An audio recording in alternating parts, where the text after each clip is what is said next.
2022년 10월 16일 주일 예배 드리겠습니다. 같이 기도하겠습니다. 하나님 감사합니다. 오늘도 이렇게 주님 예배로 우리가 공동체로 모였습니다. 이 예배 가운데 함께 하시고 성령이 임재하셔서 하나님 안에 머무는 시간 될 수 있도록 인도하여 주옵소서. 예수 이름으로 기도합니다. 아멘.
경배하며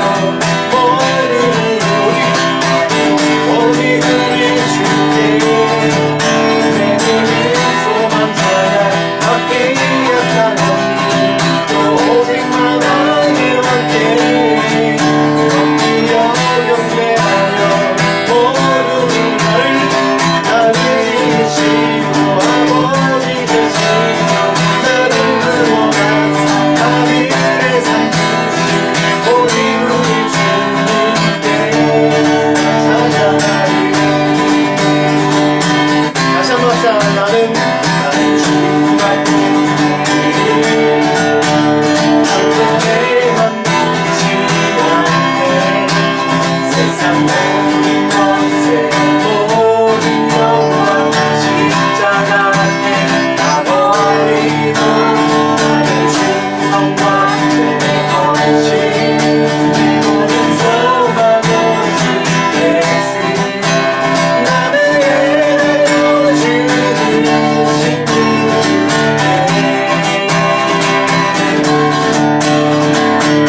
오직 우리 주께 내 믿음 소망 찬양 받기였다면 오직만 하길 원해 엎드려 경배하며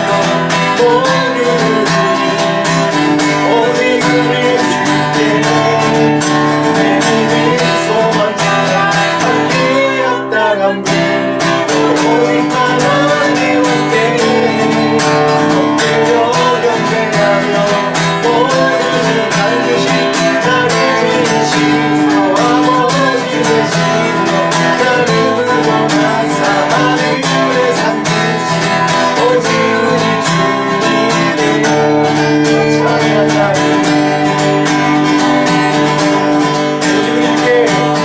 오직 우리 주께 오직 우리 주께 오직 우리 주께 다시 한번 오직 우리 주께 오직 우리 주께 오직 우리 주께 다시 한번 오직 우리 주께 오직 우리 주께 오직 우리 주께 다시 한번 오직 우리 주께 오직 우리 주께 오직 우리 주께 손꼽사 우리 주께 오직 우리 주께 오직 우리 주께 오직 우리 주께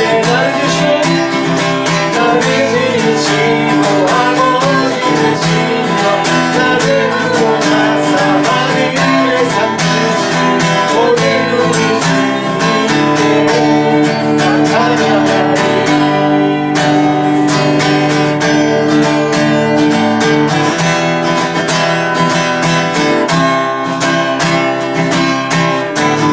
나는 주님을 찬양하리라 새로 주 찬양 나는 주님을 찬양하리라 새로 주 찬양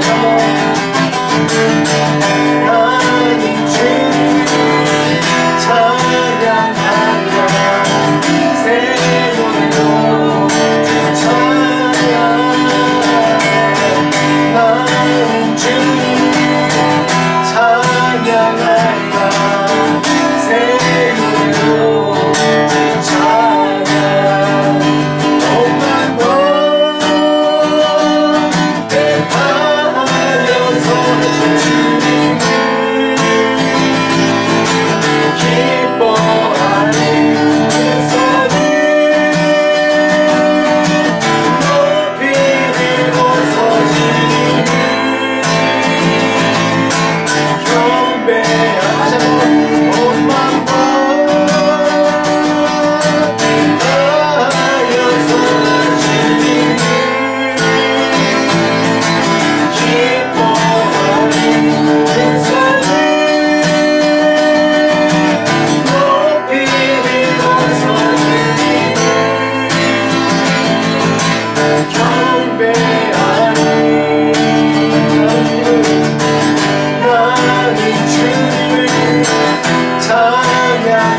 주님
거룩하신 하나님, 어제도 계시고 또 오늘도 계시고 곧 오실 우리의 하나님 예수 그리스도요, 이 시간에 임하시고 주의 나라 이 땅 가운데 임하시고 이 예배 가운데 임하여 주시옵소서. 다시 한번 주님을 초청합니다. 주님을 초청합니다. 임하시고 함께 하시고 우리의 심령을 만지시고 우리의 몸과 마음과 영혼을 새롭게 하여 주시옵소서. 주님 안에 머물기를 원합니다. 예수 그리스도 이름으로 기도합니다. 오늘 말씀 나누겠습니다. 오늘 말씀 제목은 크리스찬 꼰대 근자감이란 제목으로 말씀을 나누겠습니다. 말씀은 로마서 2장 6절부터 10절까지 말씀입니다. 같이 읽겠습니다. 시작. 하나님께서 각 사람에게 그 행한 대로 보응하시되 참고 선을 하여 영광과 존귀와 썩지 아니함을 구하는 자에게는 영생으로 하시고 오직 당을 지어 진리를 따르지 아니하고 불의를 따르는 자에게는 진노와 분노로 하시리라. 악을 행하는 각 사람의 영에는 환난과 곤고가 있으리니 먼저는 유대인에게요 그리고 헬라인에게며 선을 행하는 각 사람에게는 영광과 존귀와 평강이 있으리니 먼저는 유대인에게요 그리고 헬라인에게라. 아멘. 지난주 이어서 또 꼰대 시리즈를 하게 됐습니다. 이제 시리즈를 하려고 그런 거 아닌데 어떻게 말씀 제목을 잡다 보니까 일관성을 가지려고 하다 보니까 또 꼰대란 용어가 또 들어갔습니다. 근자감이란 뜻을 아십니까, 여러분? 근자감. 근자감에 제가 사전 찾아보니까 이것도 뭐 생긴 지 얼마 안 된 그런 또 신종어인데 찾아보니까 사전에 나오더라고요. 근거 없는 자신감을 줄임말로 이렇게 근자감이라고 한다고 합니다.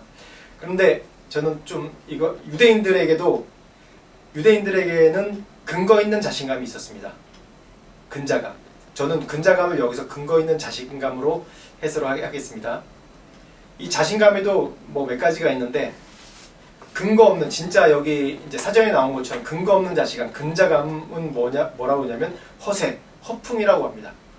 근데 근자감, 근거 있는 자신감은 뭐라고 하냐면 자존감이 높다. 또 그렇게 또 얘기를 할 수 있습니다.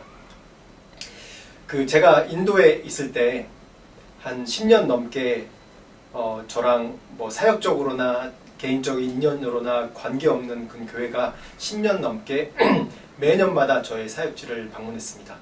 많게는 한 70-80명 이상 방문도 했었고 한 보통 30-40명 정도 이렇게 계속 매년마다 거의 10년 가까이, 10년 넘게 그래 방문을 했습니다. 지금도 그 청년들이랑 인연을 맺고 있는데 그 교회는 뭐 제가 교회 이름은 얘기 안 하겠습니다. 강남에 있는 뭐 누구나 다 이 교회를 얘기하면 우리나라 사람 모두가 다 아는, 믿지 않는 사람도 아는 교회입니다.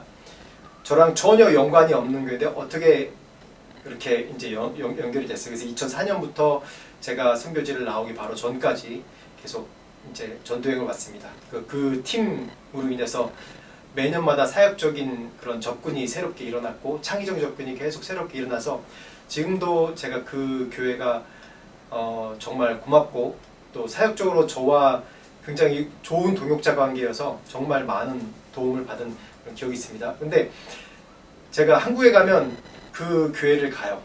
항상 이제 매년마다는 인도 있을 때 못 가고 한 2년마다 한 번씩 방문할 때마다 교회를 방문합니다. 근데 청년회가 워낙 크기 때문에 그 청년회 건물이 따로 있고 그 밑에 이제 뭐 카페 같은 게 있습니다. 앉아 있다 보면 여러 막 인사하고 그럽니다.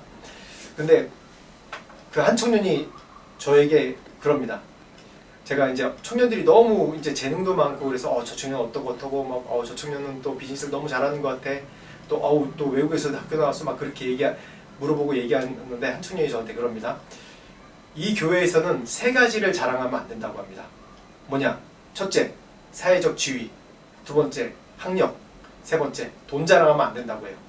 그래서 왜 그래요? 그러니까 이게 쭉 설명을 하더라고요.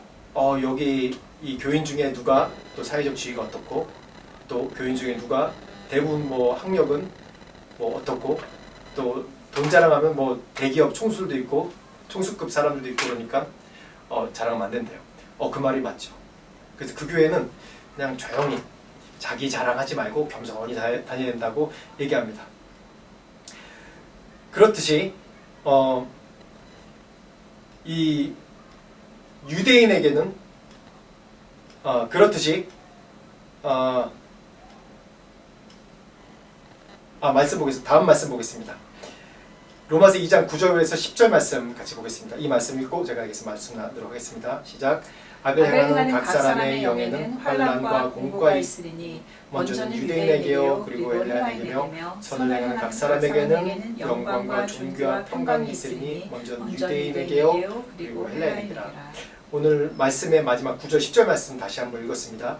제가 방금 그 교회 얘기했듯이 이 로마서에 지난주에 제가 로마 교회의 배경에 대해서 말씀드렸죠. 그 교회가 막 시작된 회당은 이미 있었는데 그 안에서 시작된 기독교인들, 크리스찬들이 생겨나기 시작했습니다.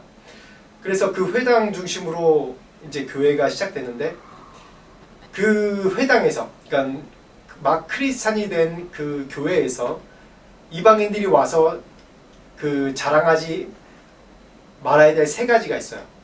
첫 번째 뭐냐면 내가 내가 예수님께 선택받은 사람이다. 자랑하면 안 되고, 둘째 내가 성령 충만해서 이제 하나님 말씀을 안다. 이렇게 해석할 수 있다. 자랑하면 안 되고, 셋째 또 나한테 내 마음에 예수님 만난 증거가 있다. 이런 걸 자랑하면 안 됐던 것 같아요. 이 말씀 로마서 2장 말씀을 보니까. 왜냐하면 이 유대인들에게는 이 유대 초대 로마 교회뿐만 아니라 이방에는 고린도 교회나 모든 교회에 새로 생긴 그 크리스찬 그 교회의 가장 핵심 멤버들이 유대인이에요. 다 유대교에서 개종한, 유대에서 예수를 믿은 그런 사람들이 교회를 이루었죠. 그 사람들에게, 그 유대인에게 근거가 있는 그 자랑거리가 세 가지가 있었어요. 첫째 뭐냐면, 오늘 말씀 주제랑 같은데, 첫째 뭐냐면 나는 선민이다. 선택받은 민족이다. 둘째, 우리에게는 율법이 있다. 토라, 율법이 있다. 셋째, 우리에게는 할례가 있다. 이 세 가지의 근거 있는 자신감, 근거 있죠. 이 세 가지 얘기하면 온 세계 사람들이 그 부분은 인정하지 않습니까? 아무리 크리스찬이라도 그래, 유대인들은 선택받은 민족이야. 맞아.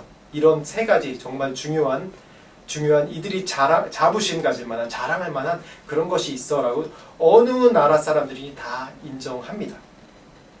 그들이 첫 번째로 선택된 민족인데, 선택된 민족 맞죠?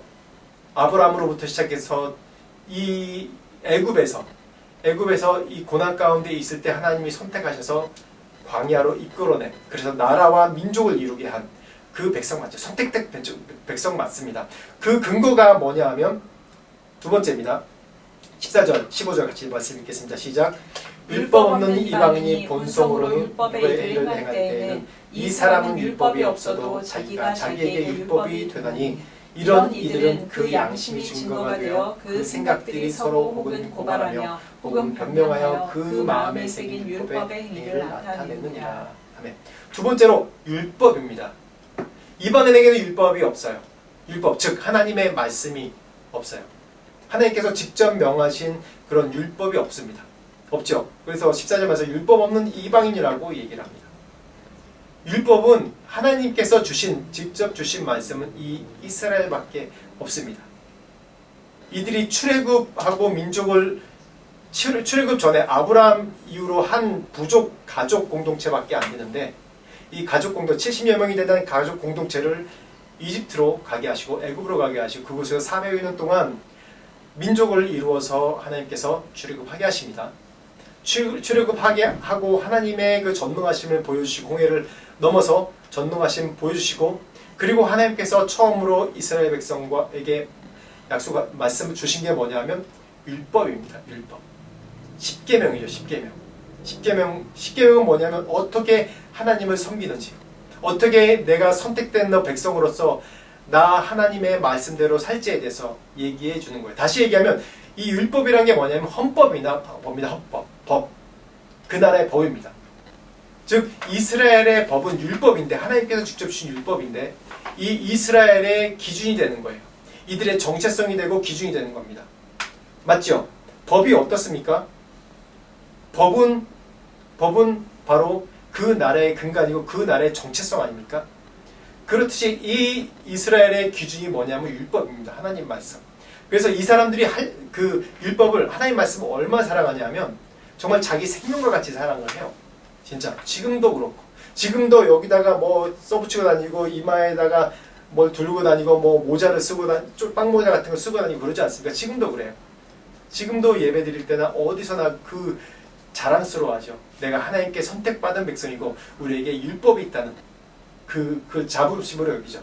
그래서 이들은 특히 뭐 서기관이나 이 말씀을 집필하는, 말씀을 쓰는, 이제 옛날에는 인쇄가 없기 때문에 이 말씀을 그대로 옮겨 적었죠.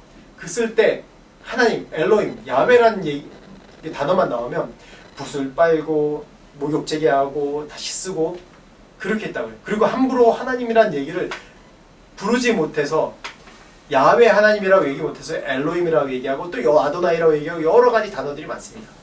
하나님을 직접 부르지, 그만큼 하나님에 대해서 또 말씀에 대해서 그렇게 사랑했어요.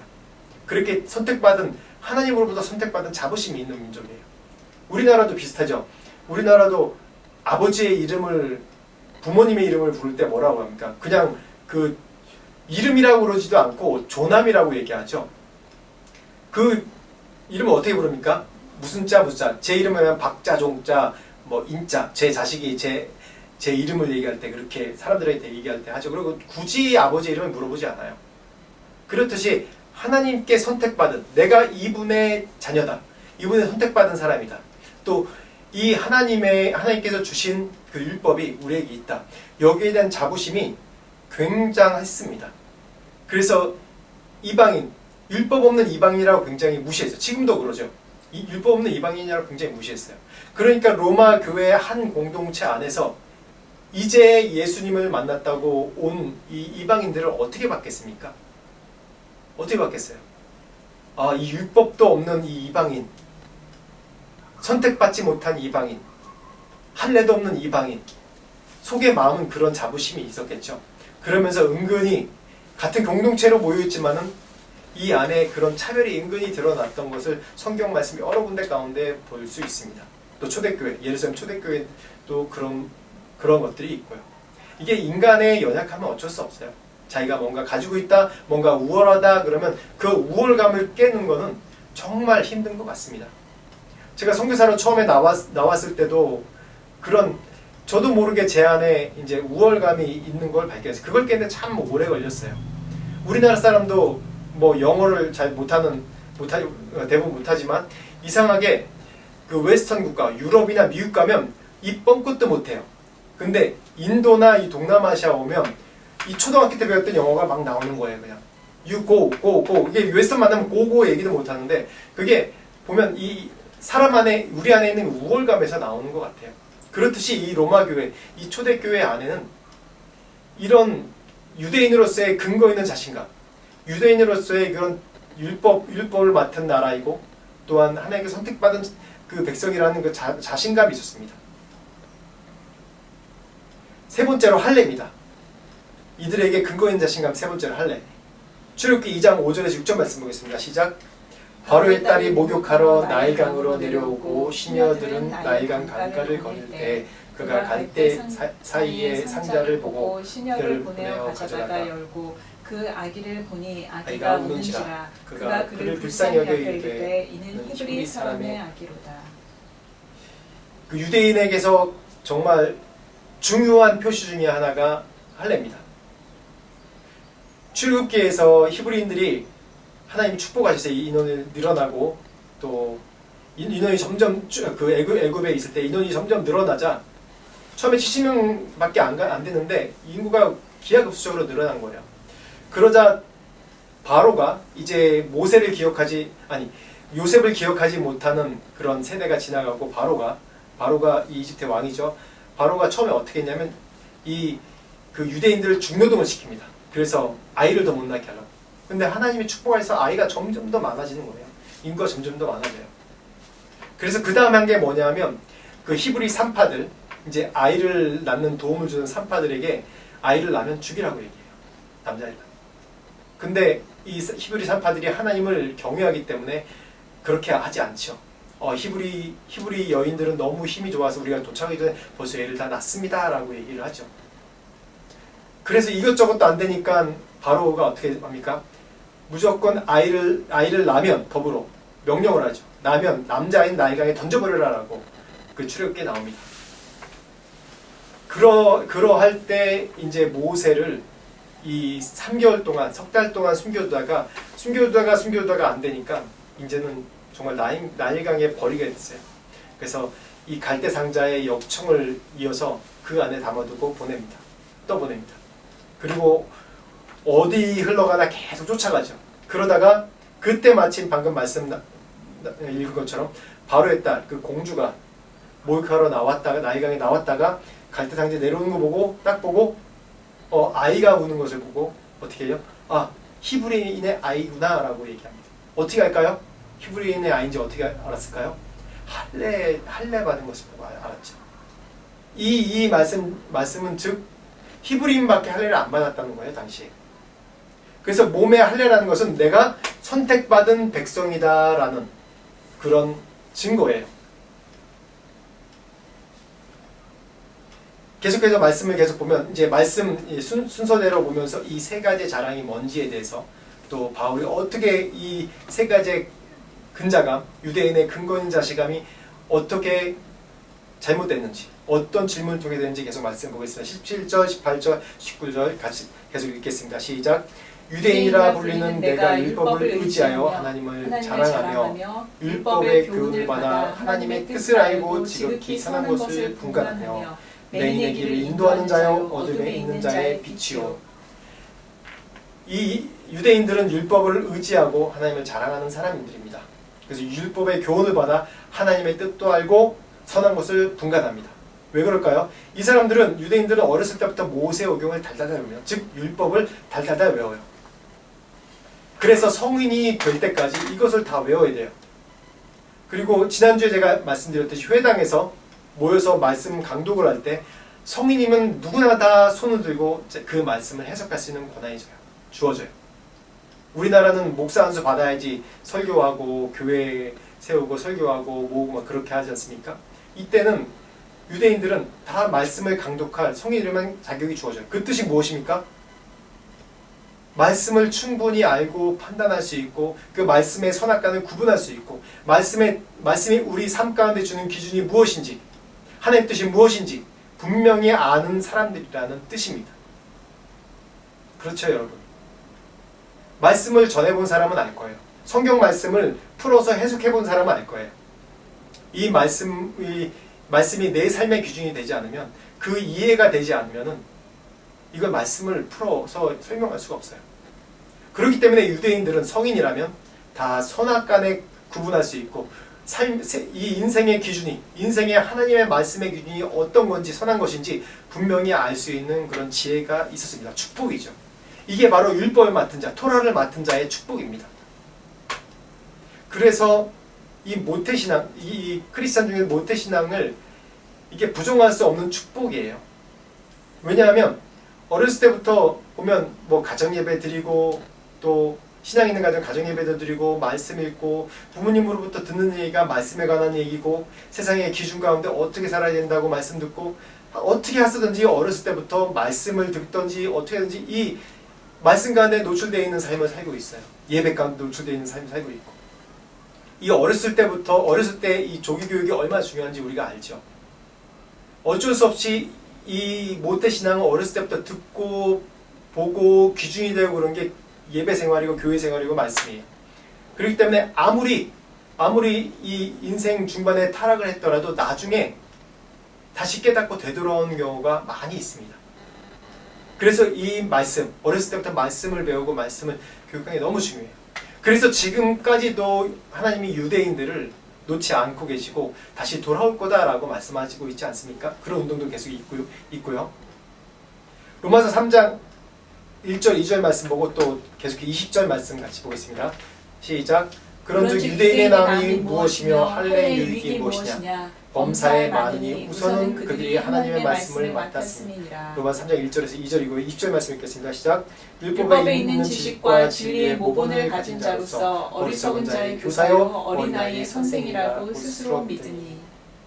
3장 말씀 1절 2절 말씀에도 다시 반복되죠. 유대인의 세 가지 자랑, 유대인의 나음 선택받음, 할례, 또 하나님의 말씀 맡음, 이 세 가지가 그대로 나오죠. 20절 말씀 보면 이 유대인들이 율법을 알고 어렸을 때부터 외우고 율법을 알기 때문에 스스로 착각하고 있어요. 아, 우리는 늘 선생님 자리에 있어야 되고 늘 말씀을 가르친 자리에 있어야 되고 늘 말씀을 해석한 자리에 있어야 된다. 어디 가서나 우리가 그렇게 된다라는 그런 책임감보다도 더 오버된 자만심이 있었습니다. 그래서 21절, 22절 계속 보겠습니다. 시작. 그러면 다른 사람을 가르치는 내가 내 자신은 가르치지 아니하느냐? 도둑질하지 말라 선포한 내가 도둑질하느냐? 가늠하지 말라 말하는 내가 가늠하느냐? 우상을 가짐 여기는 내가 신전 물건을 도둑질하느냐? 율법을 자랑하는 내가 율법을 범함으로 하나님을 욕되게 하느냐? 이 21절, 22절 말씀이 정말 이 말씀 가운데, 2장 말씀 가운데 정말 중요한 말씀인데 여기서 바울의 5가지 질문이 나옵니다. 유대인에게 이 반어법으로 질문하는 것이죠.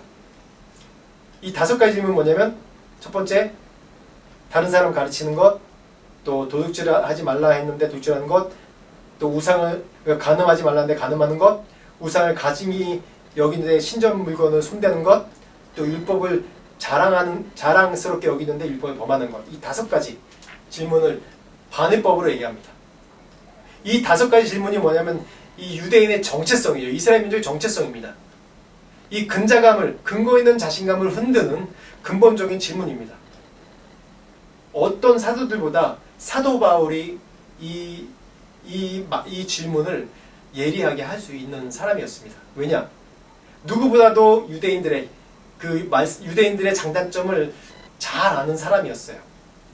바리새파 중에 바리새파요. 또 가말리엘의 문하세요. 이 가말리엘의 사람이 어떠냐면 사도행전 2장 말씀에도 나오는데 정말 이 말씀 가운데 이 사람이 죽은 후에도 이 가말리엘 라반이라고 얘기를 칭호를 붙이면서 라반이라는 건 정말 우리의 스승, 우리의 주라는 이 학문적으로 율법 해석에 가장 뛰어난 사람이라고 그렇게 얘기를 합니다. 즉 엘리트 중에 엘리트가 바로 이 사도 바울이었죠. 그리고 이 작식만 있습니까? 행동한 사람이었지 않습니까? 이 율법을 지키려고 이 크리스찬들, 예루살렘에 있는 예수 믿는 크리스찬들을 박해하는데 선봉장으로 리더 역할을 하지 않았습니까? 그러니까 행동대장이기도 하고 또 정말 학식 있는 엘리트 중에 엘리트였어요. 그러니까 누구보다도 말씀을 잘 해석할 수 있는 사람이었죠. 율법을 누구보다도 잘 해석할 수 있는 사람이었어요. 그렇기 때문에 이 5가지 질문이 유대인들에게 정말 뼈아픈 질문이었어요. 이 뼛속 깊이 때리는 질문이었어요. 뼈 때린다는 질문이었죠. 첫 번째 질문, 가르치지 않는 것. 다른 사람을 가르치는 내가 내 자신을 가르치지 아니하느냐. 즉 다른 사람은 말씀을 가르치라고 이렇게 하라고 얘기하는데 소경이 소경을 인도하는 자같이 자기는 그 말씀대로 살지 않으면서 행하지 않으면서 다른 사람들에게 이렇게 살으라고 가르치는 거예요. 둘째, 도둑질하는 내가 도둑질하지 말라 하는 내가 또 도둑질하느냐라고 얘기하죠. 요한복음 14장 21절 말씀 보겠습니다. 시작. 나의 계명을 지키는 자라야 나를 사랑하는 자니. 예, 다시 한번 읽겠습니다. 시작. 나의 계명을 제가 말씀을 잘못 찾았네. 네. 마가복음 7장 11절입니다. 시작. 너희는 이르되 사람이 아버지에게나 어머니에게나 말하기를 내가 드려 유익하게 할 것이 고르반 곧 하나님께 드림이 되었다고 하기만 하면 그만이라 하고. 즉 도둑질, 이 예가 가장 좋은 예인데 이 고르반 그러면 아버지께 아버지 어머니에게 드려야 될 그런 섬겨야 될 그런 의무가 있습니다. 유대인들에게는. 그런데 내가 고르반 하나님께 드림이 됐다 그러면 그렇게 하지 않아도 되는 거예요. 그 재물을 아버지, 어머니, 부모님 섬기지 않아도 되는 거예요. 아주 십계명을 무시한 얘기죠. 이게 교묘하게 법을 이용해서 자기 재산을 보호하는 겁니다. 이게 도둑질이죠. 도둑질.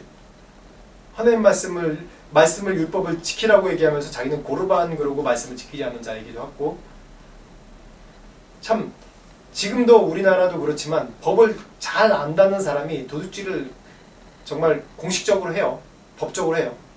정치 보면 알지 않습니까? 보편적인 상식이 통하는 영상도 있고 음성 파일도 다 있는데 그거를 다 법적인 해석을 해서 부인해. 그리고 빠져나가요. 그래서 이 법을 맡은 사람, 법을 누구보다 잘 아는 사람이 참 위험합니다. 참 이게 모순이죠. 그래서 유대인들이 참 이 5가지 뼈 아픈 질문이 이 뼈에 사무칠 겁니다. 이 세 번째로는 가늠하지 말라 하는 내가 가늠하느냐. 헬라의 원어 보면 영적 가늠 이 단어들이 쓰이는데 또한 영적 가늠뿐만 아니라 실제적인 가늠도 이때 당시에 이 유대인들이 있었다고 또 기록에 나와 있습니다.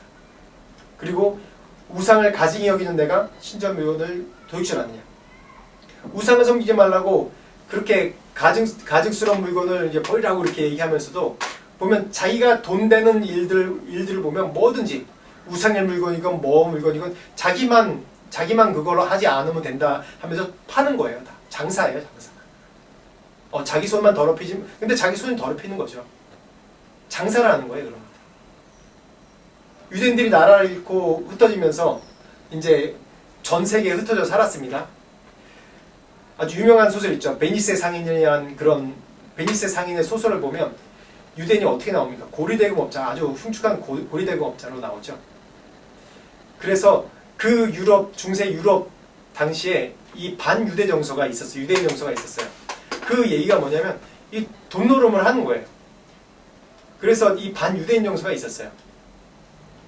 물론 이제 유대인 편에 보면 자기네들이 살아남으려고 나라도 없고 민족은 다 흐트러졌고 그날에서 살아남으려고 하니까 이 돈놀이로 이게 어떻게 일할 수도 없고 차별당하니까 그렇게 얘기도 합니다.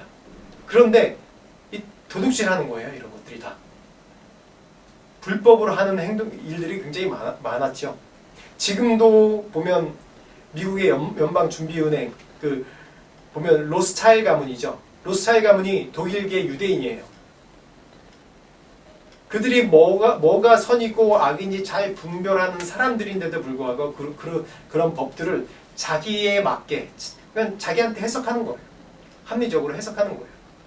다른 사람이 죽든 말든. 왜냐하면 이 사람들 세계관에는 이방인들은 다 개돼지고 죽어야 될 자들이고 지옥 불쏘시개라고 생각하는 사람들이기 때문에 어쩌면 그들의 사고방식에는 이렇게 하는 게 맞다라고 생각할 수도 있어요.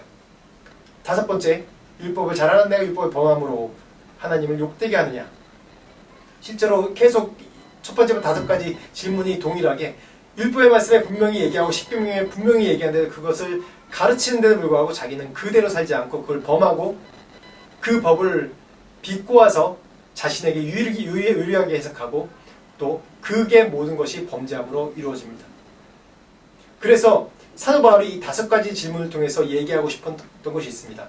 요한복음 14장 21절입니다. 시작. 나의 계명을 지키는 자라야 나를 사랑하는 자니 나를 사랑하는 자는 내 아버지께 사랑을 받을 것이요 나도 그를 사랑하여 그에게 나를 나타내리라. 예수님께서 하신 말씀입니다. 사도 바울이 하고 싶은 말씀이 이거예요. 너희들이 계명만 알면 뭐하냐? 말씀을 맡은 자면 뭐하냐? 토라가 있으면 율법이 있으면 뭐하냐? 계명을 지킨 자라야 나를 사랑하는 자니라고 얘기를 하고 있어요. 계명도 하나님께서 말씀하신 계명도 지키지 않는 그런 연약한 자들입니다. 24절 말씀 계속 보겠습니다. 24절 기록된 바와 같이 하나님의 이름이 너희 때문에 이방인 중에서 모독을 받는도다. 그렇죠? 방금 23절 마지막에 나와 있듯이 내가 율법을 범으로 하나님을 욕되게 하느냐. 25절에도 동일하게 너희 때문에 이방 중에서 모독을 받는도다라고 얘기합니다. 율법을 맡은 자가 율법대로 말씀대로 살지 않고 계명대로 살지 않기 때문에 오히려 사람들에게 비난을 받고 하나님의 이름이 모독받는다고 합니다. 제가 옛날에 이제 청년 때 들은 설교가 제가 이 말씀 보면 생각났습니다. 교회 주일 예배를 드리는데 이제 큰 교회입니다. 주일 예배 드리는데 한 거지가 들어와서 앞에 앉는 겁니다. 그걸 보자마자 교인들이 그 거지를 내쫓았다고 해요. 근데 그 교회에 이 목사님이 기도를 하는데 예수님이 나타나서 내가 너희 교회에 앉을 자리가 없다 그렇게 얘기를 했다고 해요. 그래서 무슨 말입니까? 늘 우리가 예배를 거룩하게 드리고 또 예배 가운데 순서도 잘 지키고 성도들도 나오고 열심히 주님의 임재에 예배드리는데 우리가 언제 예수님 자리가 없게 만들었습니까? 그렇게 얘기했을 때 어떻게 얘기하면 그 거지를 보여주시면서 얘기를 하더래요. 작은 자에게 한 것이 바로 나에게 한 것이라고 말씀하시면서 말씀을 지키라고 얘기하고 말씀을 가난한 자를 돌보라고 얘기하면서 가난한 자를 돌보지 않고 교회는 이 교회는 우리들만의 그룹으로 모이고 마가복음에 보면 그 예수님께서 이제 공생의 기간에 기적을 베푸시고 하나님의 은혜를 베푸실 때 보면 많은 사람들이 예수님을 찾지만은 주로 앞에서 막은 사람들은 건강한 사람들이고 오히려 이 소외된 사람이 다가오지 못했어요. 많은 청중 중에 이 삭개오 같은 경우에는 이 세리 삭개오이 죄인이니까 뽕나무에 올라가서 이렇게 예수님 좀 만나고 싶은데 보고 있다가 왜냐? 사람들이 둘러싸여 있잖아요. 다 유대인들이 다 둘러싸여 있고 그 사람들은 말씀대로 사는 사람이겠죠. 근데 세리 삭개오는 부끄러운 사람이었어요. 근데 그 많은 청중 때문에 다가가지 못해요. 그때 예수님께서 찾아오셨죠. 혈루병 앓는 여인도 마찬가지지 않습니까? 병 때문에 사람들 앞에 나가지 못하고 사람들인데 나가지 못하고 그러다 예수님의 만져서 치유 받지 않습니까? 지금도 예수님을 믿으려고 하는데 우리의 선하지 못한 행동 때문에 우리의 거룩하지 못함 때문에 나오지 못하는 그런 사람들이 혹시 있지 않을까 걱정이 됩니다. 25절 말씀 같이 읽겠습니다. 시작. 내가 율법을 행하면 할례가 유익하나 만일 율법을 범하면 내 할례는 무할례가 되느니라. 세 번째 할례입니다. 오늘 이 할례 말씀이 굉장히 중요한 그런 내용인데 율법과 할례가 굉장히 중요한 연관성을 갖습니다. 그 할례에 대해서 얘기할 때는 이제 구약 아브라함부터 이제 우리가 얘기해야 되는데 이 아브라함이 선택할 때 창세기 12장 1절에서 2절 3절 말씀 보면 내가 너로 큰 민족을 이루고 내 민족이 복을 받고 내 몸에 날 후손들이 복을 받고 그렇게 하나님이 말씀을 주십니다. 그리고 15장에 보면 하나님이 이 아브라함과 언약을 맺으시죠. 같이 읽어보겠습니다. 15장 5절에서 6절이랑 17절 말씀 시작. 그를 이끌고 밖으로 나아가 이르시되 하늘을 우러러 무뼈를 셀 수 있나 보라. 또 그에게 이르시되 내 자손이 이와 같으리라. 아브라함이 여호와를 믿으니 여호와께서 이를 그의 의로 여기시고 그리고 해가 져서 어두울 때 연기 나는 화로가 보이며 타는 횃불이 쪼갠 고기 사이로 지나가라. 하나님이 이 아브라함을 이끌어내시면서 그럽니다. 하늘을 봐라. 별이 있지. 이 별, 이 셀 수 없는 별같이 너희 자손도 그러하리라. 근데 아브라함이 실제로 그것을 믿었다고 얘기했어요. 그 믿음을 하나님께서 의로 여기셨다고 얘기하고 그 이후에 어떻게 하냐면 하나님이 이 아브라함과 언약을 맺습니다. 근데 이 언약, 이 고대 시대의 언약은 뭐냐면 이 동물을 바다로 쪼개고 그 사이를 지나감으로써 서로 언약이 형성됐다고 그래. 그 협약을 합니다. 그 뜻은 뭐냐면 만약에 이 약속을 지키지 않으면 이 동물이 쪼개진 것 같이 내가 죽으리라는 뜻이에요. 그 아브라함은 이 동물을 딱 놓고 하나님 말씀하신 대로 놓고 기다립니다. 근데 하나님이 나타나지 않자 아브라함이 졸고 있었어요. 근데 하나님 혼자 횃불로 그 쪼갠 그 재무 사이로 지나가십니다. 그러면서 약속을 하셨어요. 이 일방적인 약속이죠. 이 약속도 두 가지 의미인데 제가 처음에 방금 말씀드린 것처럼 너가 나와의 이 계명, 약속을 지키지 않으면 네가 죽으리라는 뜻이고 또 하나님이 일방적으로 지나가셨기 때문에 그렇지만 내가 이 모든 걸 책임질게. 그래서 실제로 우리의 죄 때문에 어떻게 했죠? 예수께서 돌아가셨죠. 그 결과입니다. 그렇지만 죄에 대해서 분명히 죽는다는 것에 대해서 이 계약을 통해서 아브라함에게 말씀해 주셨어요. 그러고 나서 한 10여 년의 세월이 지납니다. 분명히 하나님이 언약하시기 전에 말씀하실 때 너에게 자손을 주리라 라고 얘기하는데 아브라함에게는 자손이 없습니다. 고대 시대에 정말 중요한 게 얼마나 아들이 많냐에 따라서 그게 그 가문의 또한 재산이 될 수 있고 미래가 될 수 있었죠. 근데 아브라함에게는 아무 자손이 없습니다.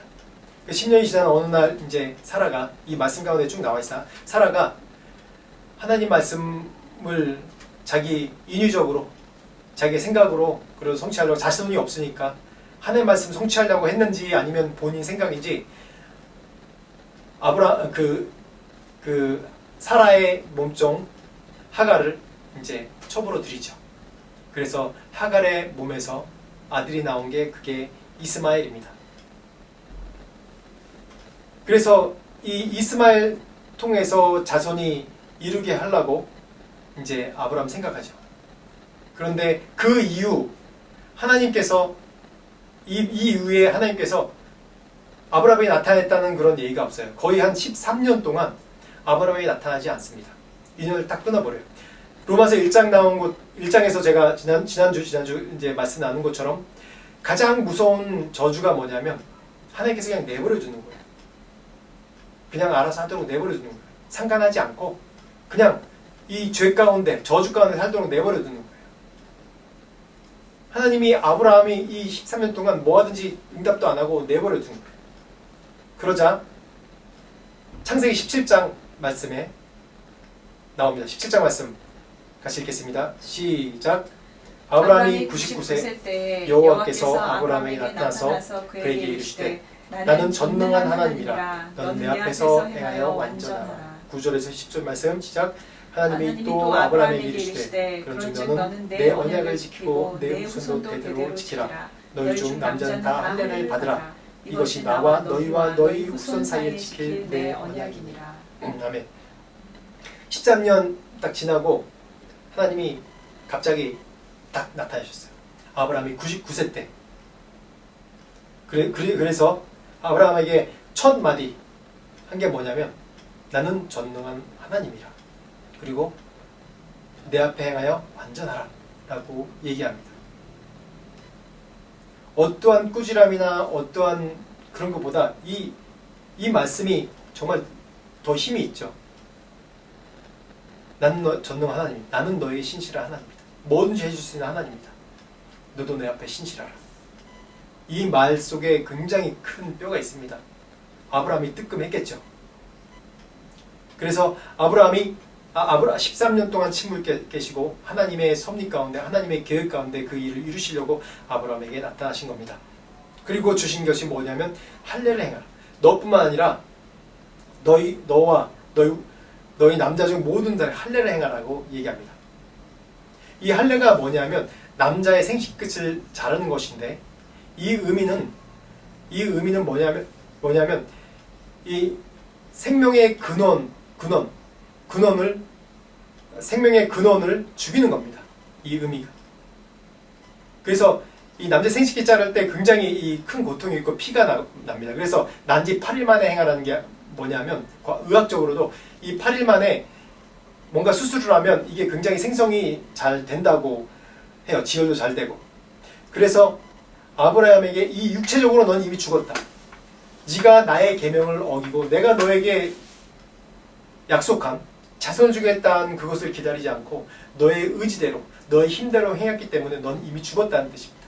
그래서 생식기의 할례를 딱 한 거예요. 또 한 가지 의미는 뭐냐면 내가 너에게 약속한 거 기억해라. 이 할례를 행한 걸 보면서 내가 이게 너에게 약속한 표시다. 넌 나의 백성이고 또 내가 너를 통해서 자손을 줄이라. 큰 민족을 이루겠다라고 한 약속이다. 내가 너와 함께한 약속이다. 횃불 언약으로 한 너의 약속의 증표다라는 그런 뜻입니다. 그래서 이 할례는 내가 바로 죽었다. 내가 죽었다. 나의 죄로 인해서 이미 죽었다. 그리고 다시 살아났다. 그리고 이 죽은 표시가 바로 내가 너를 선택한 하나님이다 라는 그런 표시입니다. 그래서 이 이유로 예수님께서 이 아브라함의 후손으로 오시죠. 그래서 골로새 2장 11절 보면 뭐라고 하냐면 같이 읽겠습니다. 시작. 또 그 안에서 너희가 손으로 하지 아니한 할례를 받았으니 곧 육의 몸을 벗는 것이요 그리스도의 할례이니라. 육의 몸을 벗은 것이요, 이 말은 육체적으로 죽었다는 것입니다. 이미 아브라함의 죄로 인해서 하나님이 십자가에 나타나셔서 나는 전능하신 하나님이라, 너는 완전히 행하라 라고 얘기하면서 할례를 행한 게 너는 이미 너의 육체적인 죄로 죽었다, 이제 새롭게 됐다 라는 뜻입니다. 그래서 할례라는 의미가 지금 우리에게는 무슨 의미냐면 육체적인 몸을 벗은 것이요 그리스도의 할례, 새롭게 우리의 육체적인 죄의 몸이 죽고 이제 예수 그리스도로 새롭게 태어났다는 그런 의미, 아브라함의 그런 의미랑 같습니다. 그래서 에레미야 4장 4절 보면 같이 읽겠습니다. 시작. 유대인과 예루살렘 주민들아, 너희는 스스로 할례를 행하여 너희 마음 가죽을 베고 나 여호와께 속하라. 그리하지 아니하면 너희 악행으로 말미암아 나의 분노가 불같이 일어나 사르리니 그것을 뺄 자가 없으리라. 할례를 이 구약에서도 분명히 얘기합니다. 할례를 마음의 가죽을 베고라고 얘기합니다. 골로새서 나온 거, 신약에 나온 그리스도로 할례를 받으라라는 얘기가 신약에 나온 얘기가 아니라 마음의 할례를 받으라라는, 육체적인 할례보다 마음을 할례를 받으라는 말씀이 이 에레미야서에서 나옵니다. 그렇듯이 이 마음의 가죽을 베는 할례가 그리스도로서 이미 완성되는 것이죠. 누가복음 17장 10절 말씀 보겠습니다. 시작. 이와 같이 너희도 명령받은 것을 다 행한 후에 이르기를 우리는 무익한 종이라 우리가 하여야 할 일을 한 것뿐이라 할지니라. 아멘. 오늘 로마서 2장 말씀 쭉 보면서 이 세 가지 근자감 자랑에 대해서 얘기했습니다. 유대인들의 자랑. 이 자랑을 보면 할례를 중심으로 해서 보면 사건이 이스마엘이 뭡니까? 자기의 범죄한 것이 아닙니까? 하나님 뜻을 어기고 자기의 육체적인 노력으로 뭔가 결과물을 만들어내려고 했던 것이죠. 근데 하나님이 할례를 통해서 어떻게 하셨죠? 진정 너의 몸에서 난 아들이 바로 내 약속의 자식이다라는 그런 증거로 이삭을 주셨죠. 즉 얘기는 뭐냐면 이 아브라함이 육체적인 힘이 마지막으로 있을 때까지 하나님이 주신 약속한 자식이 있는 것이 아니라 육체적 힘도 다 빠지고 살아도 회경에서 더 이상 아이를 생산할 수 없는 나이임에도 불구하고 하나님께서 이루셨어요. 하나님의 약속을. 즉 뭐냐면 하나님께서 행하셔야 된다는 것이에요. 다시 얘기하면 우리의 육체적인 힘을 다 빼야 되는 거예요. 하나님께서 할례를 행하신 이유가 뭐냐면 너의 육체적인 힘을 빼라. 너의 육체적인 이 생식기의 표피를 자르신 이유가 뭐 여러 가지 의미도 있지만, 그래 너는 생산할 수 없어. 내가 해. 내가 하는 거야. 네가 하는 게 아니라. 그래서 할례를 통해서 새롭게 하시고 그 증거로, 할례의 증거로 그리스도까지 준다는 약속 아닙니까? 29절 말씀 보겠습니다. 시작. 오직 이면적 유대인이 유대인이며 할례는 마음에 할지니 영에 있고 율법 조문에 있지 아니한 것이라. 그 칭찬이 사람에게서가 아니요 다만 하나님에게서니라. 아멘. 그쵸? 할례는 마음에 해야 된다고 얘기합니다. 에레미야 나온 것처럼. 그냥 우리가 할례 받은 유대인이 아니라는 것이에요. 마음의 할례를 받지 않은 사람은 내 육체가 죽지 않고 내가 자랑하는 것으로만 사는 사람은 정말 하나님이 원하시는 그리스도인이 아니냐는 거예요. 내가 무엇을 했고, 내가 오래 신앙생활을 했고, 내가 모태신앙이고, 내 직분이 뭐고, 내가 무엇을 했고, 그런 것이 자랑거리가 된다는 건 아니에요. 자랑거리로 여기면 안 된다는 거예요. 그게 오히려 나를 멸망 가운데 이르게 한다는 뜻입니다. 그래서 할례는 마음에 할지니 라고 말씀하는 것입니다.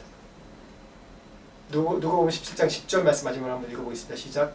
이와 같이 너희도 명령받은 것을 다 행하는 후에 이르기를 우리는 무익한 종이라 우리가 해야 할 일을 한 것뿐이라 할지니라. 아멘. 우리의 그런 믿음의 우리의 여정을 쭉 보면 지금도 저도 그런 여정 가운데 있지만 제가 이 말씀을 보면서 다시 한번 깨달은 게 뭐냐면, 아, 우리의 힘을 빼야 되는구나. 계속 우리의 힘을 빼야 되는구나. 내가 뭔가 실력을 쌓고 뭔가 이 세상에서 사람들이 볼만한 역량을 쌓고 정말 중요하죠. 근데 그 역량을 사용할 힘은, 사용하신 것은 하나님입니다. 내가 아닙니다. 사라의 죽었던 태문을 여시는 것도 하나님이셨어요. 맞죠? 우리의 힘으로 하는 것이 아닙니다. 스포츠 얘기할 때 제가 지난번에도 이제 얘기했듯이, 수영을 할 때도 보면 힘을 빼야지 물에 뜨는 거예요. 힘을 안 빼면 계속 이렇게 나가요. 많이 나가지도 못하고 빨리 나가지도 못하고 지치기만 해요. 힘 빼는 법을 계속 알아야 돼요. 그 방법이 뭔지 아십니까? 하나님 안에 머물러 있는 거예요. 내 육체적인 자랑 다 내려놓고, 다시 얘기하면 아브라함에게 하셨듯이 할례를 통해서 모든 걸 다 죽이는 거예요. 다 내 육체적인 자랑 모든 걸 다 죽이고 하나님 앞에 할 수 없다 하고 주 앞에 모든 것 드리는 것. 그게 육체적인 힘을 빼는 겁니다. 그럴 때 하나님께서 나를 통해서 이루어 가시고 행하시는 겁니다. 여러분, 우리의 자랑할 것이 없습니다. 우리에게는 아무것도 자랑할 것이 나와서도 안 돼요.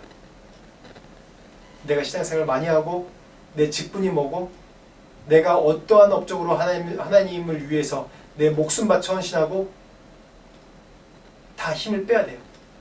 그것도 중요하지만 그것이 내 자랑이 되면 안 됩니다. 오직 자랑할 것 예수 그리스도고, 그 안에서 우리가 나의 계획과 나의 육체적인 생각과 모든 걸 내려놓고 하나님 말씀대로 살기 원한다고 고백하고 그 안에 머물 때 하나님께서 나를 통해서 이미 먼저 거듭난 자로서, 내가 먼저 신앙생활 한 자로서, 내가 먼저 하나님 만난 자로서 이 세상 가운데 나를 통해서 축복을 주실 축복의 통로 역할을 하게 하실 것입니다. 같이 기도하겠습니다. 하나님 감사합니다. 오늘 말씀을 통해서 우리가 우리의 자신의 육체적인 생각과 계획과 경험과 힘을 빼고 오직 하나님을 의지해서 또 하나님께 행하시도록 내어드려야 된다는 것에 대해서 다시 말씀을 나눴습니다. 하나님, 유대인들이 그들 가운데 충분히 자랑할 것이 있음에도 불구하고 그들의 자랑거리를 사용하지 아니하시고 그들의 육체력이 보이는 것으로 사용하지 아니하시고 오직 정말 지금 이 시대에는 할례를 받지 않은 이방인을 통해서 또한 하나님 복음을 전파하시는 것처럼 하나님 우리의 자랑거리를 내려놓고 정말 하나님께서 우리의 인생이 자랑이 되시도록 우리를 역사하시도록 우리를 내어드리는 우리 모든 믿음의 성도들이 될 수 있도록 축복하여 주시옵소서. 지금 우리 주 예수 그리스도의 은혜와 하나님 아버지의 무한하신 사랑과 성령님의 감화 감동 역사하심이 나의 모든 육체적인 소욕을 내려놓고 계획을 내려놓고 자랑을 내려놓고 오직 하나님만 의지하고 하나님을 따르고자 하는 모든 자들에게 지금부터 영원토록 함께 하시기를 간절히 축원하옵나이다.